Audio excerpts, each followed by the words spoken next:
Assalamualaikum, bersama saya Muhammad Syarif Zamawang dalam Berita Pagi Sabah 26 Mei 2022.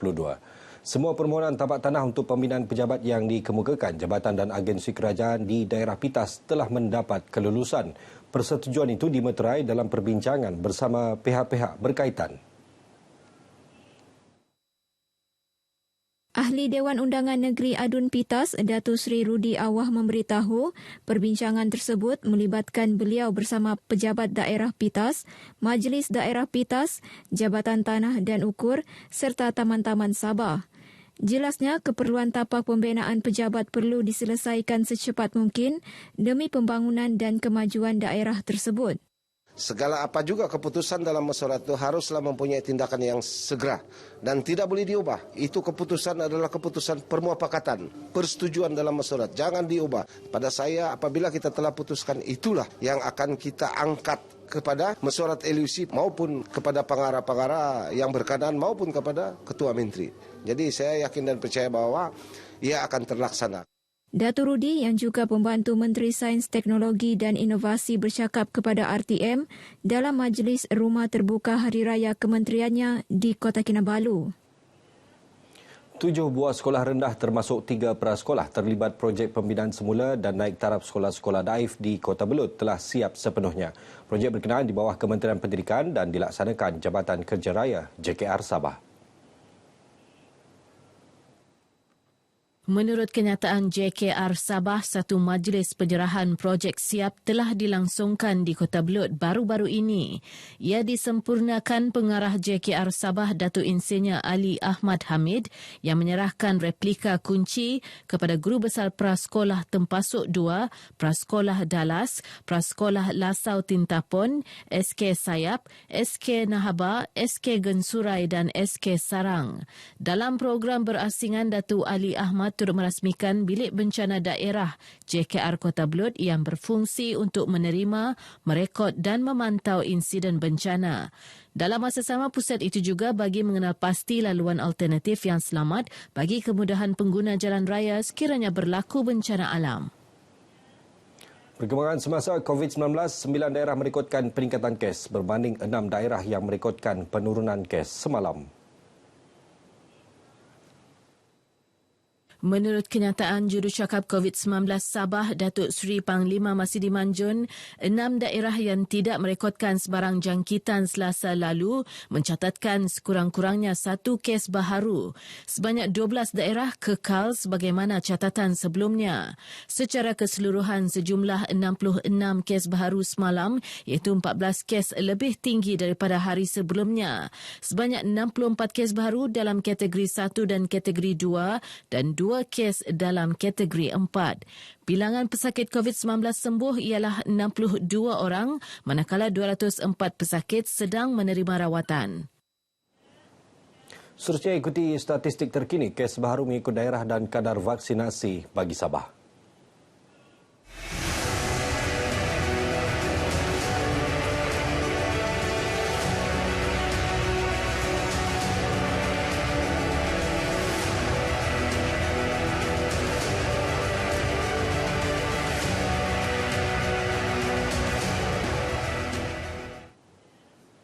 Koperasi Pukak Kiulu Tuaran Berhad bangkit lebih maju setelah bangunan koperasi ini ranap dalam satu insiden kebakaran pada tahun 2018 dengan kerugian RM800,000. Kini dengan bangunan baharu, koperasi ini meneruskan misi membantu ahli dan masyarakat di kawasan berkenaan. Wakil Rakyat Kiulu yang juga pembantu Menteri Pelancongan, Kebudayaan dan Alam Sekitar, Datuk Jonathan Bangkuai ketika merasmikan bangunan baharu berkenaan memuji komitmen berterusan dan kerjasama padu serta kepercayaan setiap ahli koperasi. Apa yang lebih mengkagumkan lagi, membanggakan kita ialah pada 2018 bangunan koperasi ini ranap. Hilang semua, bangunan hilang, barang-barang yang dijual semua hilang. Namun dalam masa yang singkat, mereka boleh bangunkan semula koperasi ini. Seperti bangunan yang kita lihat sekarang. Koperasi Pukak Kiulu Tuaran Berhad pernah menerima Anugerah Koperasi Harapan Luar Bandar dan Anugerah Koperasi Prestasi Cemerlang. Syukurlah koperasi dapat bangkit semula dengan bantuan yang telah diberikan oleh Suruhanjaya dan mereka mampu dan berjaya menyelesaikan projek yang telah kita percayakan kepada mereka ini sehinggalah bangunan ini siap. Dan ini merupakan satu contoh yang baik kepada semua koperasi-koperasi di seluruh negara. Harapan kami pada masa-masa yang akan datang ini supaya kami dapat mengekalkan prestasi koperasi ini untuk terus memberi khidmat kepada masyarakat setempat. Untuk menambahkan lagi aktiviti supaya dia lebih berdaya saing kepada koperasi-koperasi di seluruh negara. Senang. Alang kapila baranggaw. Bensang ako dito koperasi. Ngawago beran lagi tahun ke bensang hiti. Apo lain. Medled yang senang jadi nun kamaju dengan padigulong nga aga senang COVID yam nunono pahit ay ko ikaparuluanan na dapur. Dalam perkembangan berasingan, Datuk Johnston turut mencadangkan warga Kiulu yang terlibat dalam sektor pelancongan mewujudkan koperasi berkaitan pelancongan. Ketika ini terdapat 1,652 koperasi di seluruh negeri. Umat Islam perlu mempunyai pengetahuan pencegahan jenayah syariah termasuk peranan dan kefahaman mengenai tuntutan undang-undang berkaitan. Ini bagi memastikan masyarakat Islam tidak terpesong daripada ajaran Islam sebenar. Ahli Dewan Undangan Negeri Adun Nabawan Datuk Abdul Ghani Yassin berkata penyebaran maklumat seumpama boleh dilakukan melalui sesi perkongsian ilmu bersama masyarakat Islam.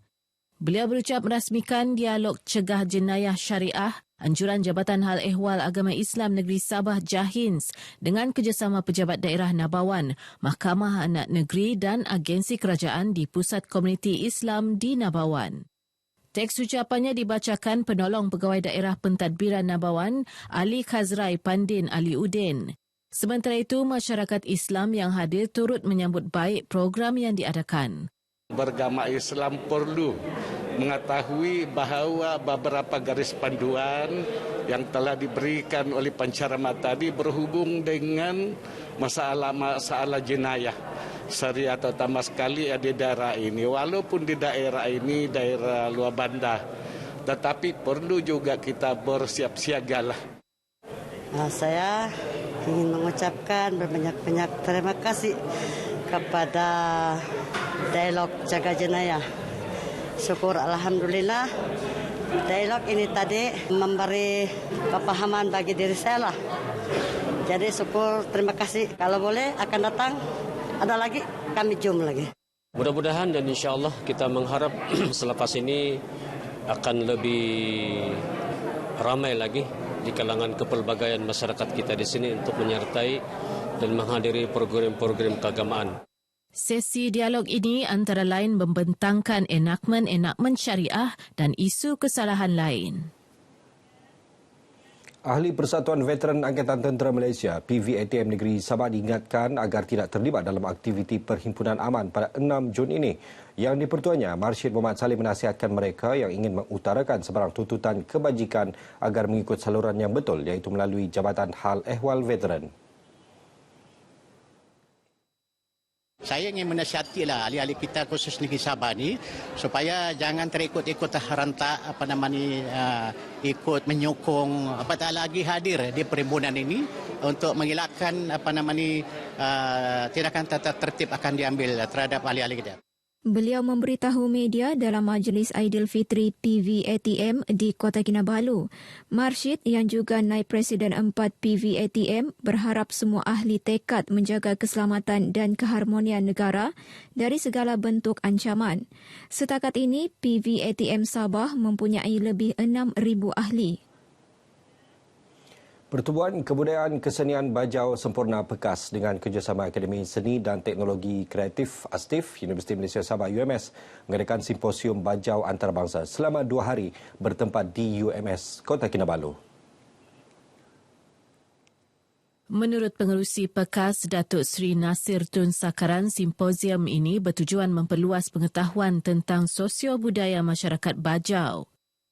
Tujuan simposium ini ialah untuk mendedahkan kepada para peserta bagaimana ini asal-usul ini masyarakat Bajau di daerah Sempurna, terutama sekali daripada segi cara kehidupan mereka, cara budaya mereka. Beliau ditemui RTM selepas merasmikan Simposium Bajau Antarabangsa berkenaan. Tambah Datuk Nasir, walaupun kehidupan masa kini serba maju, namun beliau berharap agar generasi muda tidak melupakan asal-usul serta adat budaya. Turut berlangsung dalam majlis tersebut, majlis menandatangani Memorandum Persefahaman MOU antara PEKAS dan ASTIF bertujuan menjalin kerjasama dalam menjalankan kajian serta aktiviti melibatkan budaya Bajau. Aksesori kraft tangan merupakan antara alternatif mempamerkan keunikan pelbagai etnik di negeri ini. Apatah lagi, ia popular dan lazimnya dihasilkan generasi muda sekaligus mampu mengekalkan warisan budaya masyarakat tempatan. Pembuat aksesori bermotifkan linangkit Dusun Lotut Tuaran, Ernie Espinosa Binihin dan Natasha Solsi Soliban memberitahu rantai pelitup muka yang dihasilkan mereka mendapat sambutan baik, terutamanya ketika perayaan keamatan ini. Disebabkan kami daripada suku kaum Dusun Lotut, kami mengambil inspirasi daripada pakaian tradisional kami sendiri, iaitu kami mengambil gaya linangkit yang terdapat di baju kami, dan linangkit ini kami mengambil motif-motif dia untuk diletakkan ke aksesori moden zaman sekarang. Memandangkan kraft tangan ni, dia handmade sendiri kan dari orang yang berbakat. Tapi yang tidak biasa buat pun sebenarnya boleh belajar. Di mana-mana kita sekarang ada kelas-kelas kraft tangan kan. Jadi bagi orang yang tidak bekerja ataupun mencari hobi lain, boleh cuba dekatkan diri dengan kraft tangan. Kedua-duanya ditemui selepas menjadi tetamu dalam rancangan Kami Bah ini di Kota Kinabalu. Rantai pelitup muka bermotifkan linangkit tersebut mempunyai fungsi 5 dalam 1, antaranya sebagai gelang, rantai kacamata serta anting-anting yang dijual melalui laman Facebook dan Instagram Boluntung Craft. Baik, sekian berita pagi Sabah. Salam hormat dan salam keluarga Malaysia.